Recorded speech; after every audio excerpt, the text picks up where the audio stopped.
Juventus harus mengubur impian mereka melangkah lebih jauh di Coppa Italia musim ini.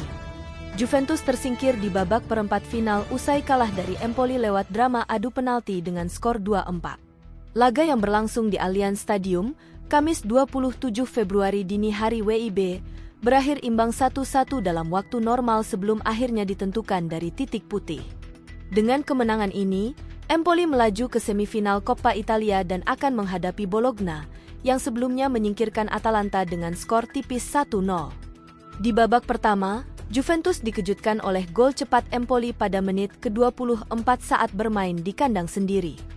Youssef Maleh mencetak gol indah setelah menerima umpan Jacopo Bacci.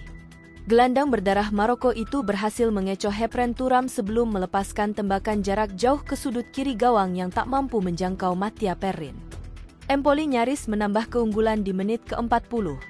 Ismail Konate mendapat peluang emas di kotak penalti, namun tembakannya berhasil diamankan Perin.